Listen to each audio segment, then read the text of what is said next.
Rago na me lobha moham na me vai mado naiva matsarya bhava na dharmo na chato na kamo na moksha Chidananda rupa shivoham shivoham Chidananda rupa shivoham. In this culture, we have never had one authority to spread spiritual process. Because this is the only culture on the planet without a religion of its own. So Hindu is essentially that culture which was born out of the river Indus is called Hindu. So it's a geographical and cultural identity, never was a religious identity.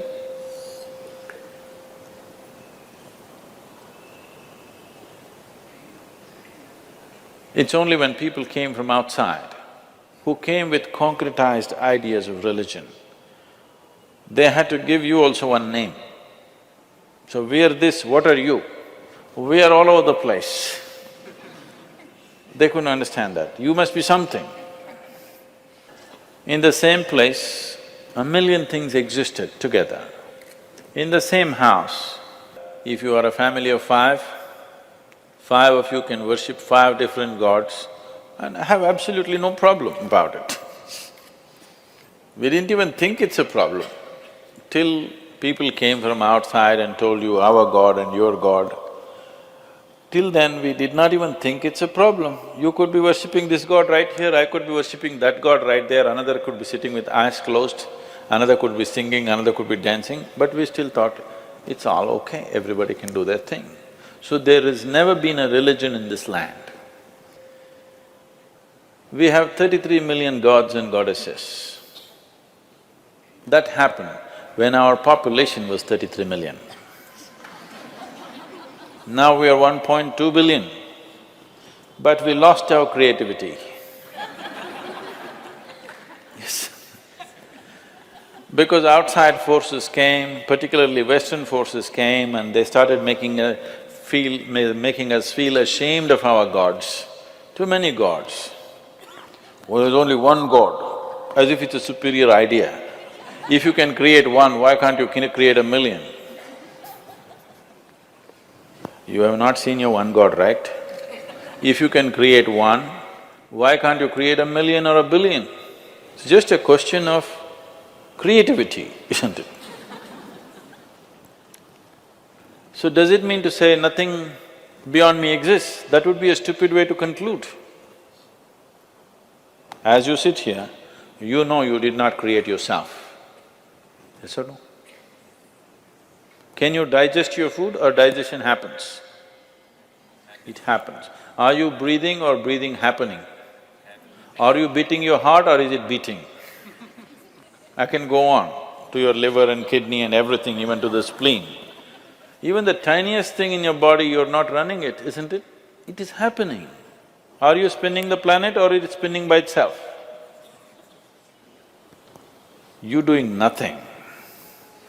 Doing nothing, just tidbits, everything vital is just being done.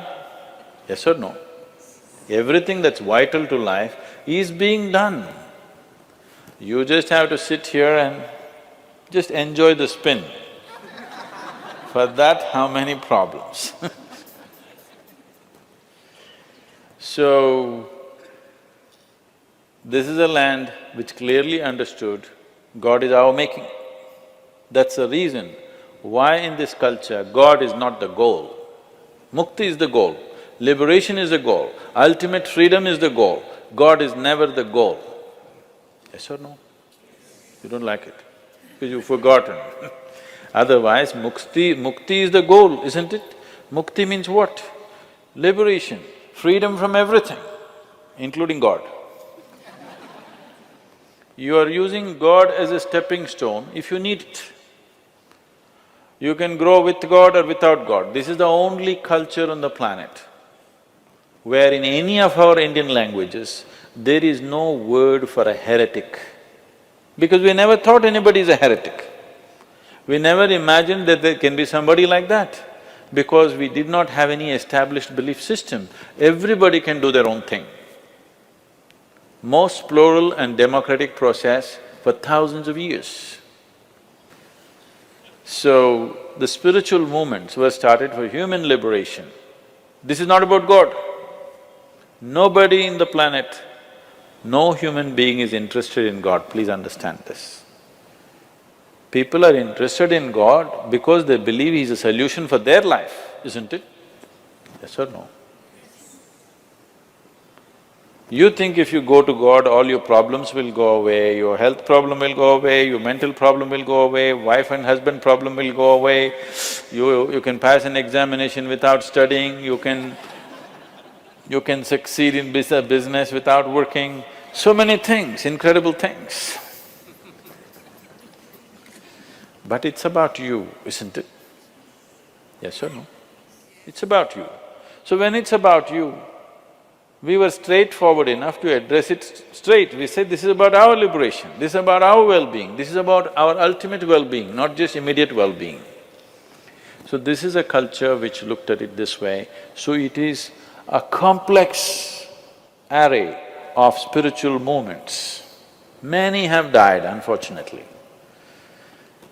In the yogic system it says, when somebody asks Adi Yogi, how many paths can be there? He says, if you use your system and go, there are only 112. But if you go beyond your system, how many atoms are there in the universe? That many doorways are there. So we gave the freedom to create your own God. There is something called as Ishta Devata. You can choose your God. If you don't like any, you can create one. Yes. You suddenly like the tree in your house, you can start worshipping. Nobody in this country will think it's funny or weird. Anywhere else if you do it, they would be burnt alive, but now they will throw stones at them across the fence because they think you're a heretic, you're worshipping a tree. You like a stone in your garden, you can start worshipping that. Nobody thinks anything odd about it. It's perfectly fine. Because there is not a single atom in the existence without the hand of the Creator in it. Every cell in your body is doing complex activity, not because of you, isn't it? The source of creation is functioning through that. Every atom, all this complex movement of proton, neutron, electron happening, you doing it? The hand of the Creator is very much in it. So, every atom is a doorway to the beyond. Because of this, so many varieties of spiritual movements happened. It's unfortunate so many have died in the last 100 years, so many. But still the variety is fantastic. How many of you been to places like Kumbh Mela and things like that? You been to Kumbh Mela? The big one that happened in Allahabad, have you been to that? After 144 years, it comes. If you go and see there, you must go, you will see India, okay? An India of another dimension, which today the educated population in the country are completely missing. It's incredible, I'm telling you. People are putting their last penny and traveling from somewhere just to be there for 2 days and go. I'm saying it's that level of people, where 100 rupees would mean like what a million would mean to you, that's how much 100 rupees will mean. That kind of people, putting everything that they have, they come with their families just to be there because somebody has told them on that day if you take a dip, you'll attain mukti. Not that you'll see God, not that God will come and give you a heap of gold, you will attain mukti. Still, 800 million people in this country are actively seeking liberation, knowingly or unknowingly. It's an incredible thing, nowhere else on the planet there is such a phenomena happening that there are human beings longing to go beyond their present level of existence consciously. Nowhere else such a thing has happened. When Mark Twain visited India, he spent 2.5 to 3 months in India. There's a book about his travels. Along the equator, he traveled around the world. So, he said, anything that can ever be done, either by man or God, has been done in this land. This is one of the best compliments India has ever received. And that is so. In terms of understanding the mechanics of how a human being is made and what we can do about this, nowhere else has anybody looked at it with the profoundness that it has been looked at it in this culture, nowhere else. I'm not saying this being biased that I'm born in India, so I have to boo-boo-boo. This is not about you being Indian or not Indian. This is about a profoundness of knowledge which is gone awry, lost its tracks or losing its tracks slowly. Unless we put it back on the right thing, humanity will lose something tremendous, because today we know how to call on the phone and talk to somebody in America, but we do not know how to communicate with this one yet. Our communication technology, information technology has hit the ceiling, but what information do you have about the nature of your own existence? Nothing. We know how to do many things, we can go to the moon, but you don't know how to simply be here. So, this technology of inner well-being has been explored with absolute profoundness. This knowledge should not be lost. Only if this knowledge flourishes on this planet, material and economic well-being will translate into human well-being. Otherwise, you will have everything and you will have nothing. Just to give you an example, what's happening to India right now. The last year, 2011, when the Diwali came, we call it Deepavali. When the Deepavali came in South India, about 127 crores worth of alcohol was sold in one day in Tamil Nadu. Out of this, 21 crores worth of alcohol was sold in one small town where a population is about 6 to 6.5 lakh people. Why means, this is the Tirupur town. You heard of Tirupur? It's a hosiery town, it's an export-oriented town. Everybody here, their incomes are at least 3 times that of everybody else in the state. So if money comes, they're going to get drunk and stay in the gutter. 42% of the Tamil Nadu's population is going diabetic. So if money comes, you will buy disease. So if economic well-being does not translate into human well-being, it's meaningless. Moving from poverty to affluence is a hard journey. Whether it's for an individual or a society or a nation, it is a hard uphill task.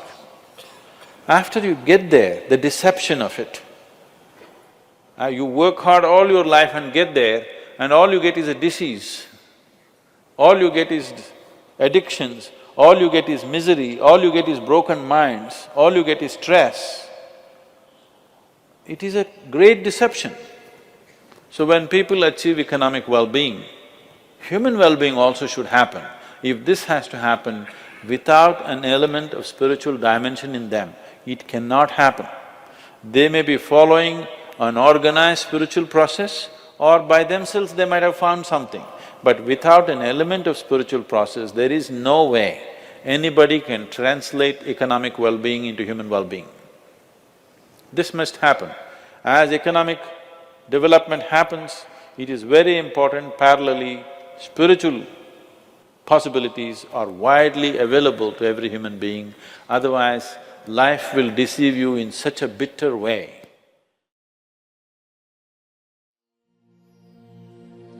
शरीरं सुरूपं यथा वा कलत्रं यशश्चारुचित्रं धनं मेरुतुल्यं गुरोरङ्घ्रिपद्मे मनश्चेन लग्नं ततः किं